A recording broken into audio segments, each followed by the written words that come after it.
peanuts. News stories of allergic reactions are now sadly all too common. 1 in 50 kids in the UK are allergic to peanuts. So what's the best advice? Should the little ones lay off them in their early years or give them a go? And what about expectant mums like me? Would you ever think twice about feeding a little kid a peanut butter sandwich? I think I would up to about 2 or 3, maybe. When you were pregnant with your baby, were you worried about eating peanuts at all? I was worried, but I must admit I still ate them. I had a bit of a craving. Do you see a lot of these around on different packets? Yeah. May contain nuts. If you have got an allergy, that's quite a serious thing for you. Unsure whether it's a yes or a no to nuts when my bump turns into a baby, I've come to High Wycombe to meet mum Liz Taylor, whose life has been turned upside down by her son's allergy. Lovely to meet you. Hi, boys. So, which one is it that has the peanut allergy? It's William. And how did you discover that? We were on holiday and he had a peanut bar, and literally within a couple of minutes he started really vomiting and his blood pressure had dropped and he was losing consciousness.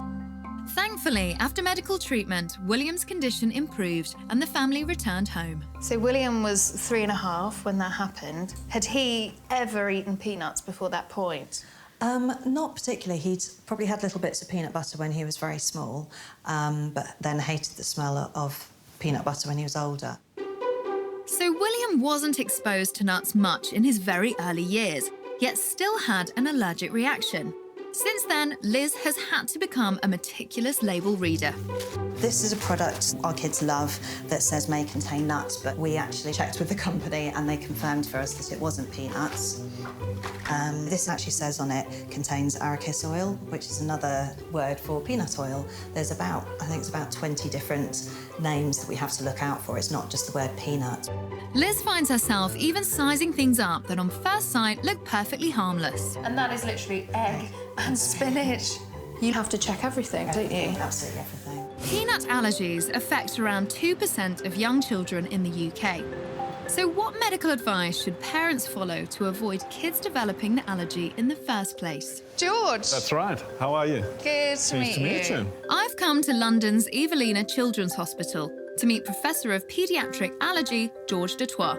He's going to conduct a skin prick test for allergies on patient Nancy. When you do a skin prick test, you first start with a positive control, which contains histamine. You then do a negative control, which is saline, and then you can do peanut. And you now wait to read that result. And you'll either see a reaction or no reaction. Correct. How are you getting on, Nancy? Okay. Yeah? So what you can see with Nancy now is a large hive, which is predictive of allergy, and you have a large wheal that confirms her suspected peanut allergy. Thankfully, Nancy's allergy is mild, but for severe allergy sufferers, even the smallest quantity can be enough to trigger a violent reaction. If you're very unlucky, then some patients go into anaphylaxis. Anaphylaxis is a severe allergic reaction, a life-threatening reaction where your blood pressure can drop. So patients will often become grey and floppy and unrousable with that, and a very frightening experience for them. Those sound just like the scary symptoms suffered by the little boy, William, I met earlier. And is it the case that peanut allergies are on the rise in the UK, or is it just that we're detecting them earlier? This was first identified as being a problem in the 80s.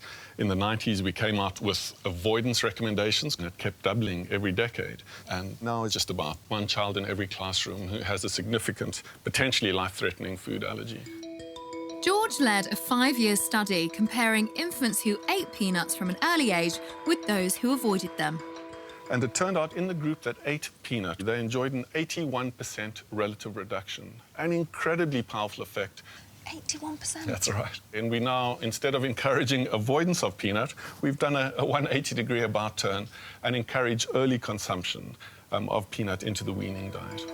But if you're in any doubt about introducing peanuts for the first time to your child's diet, it's best to contact a health professional.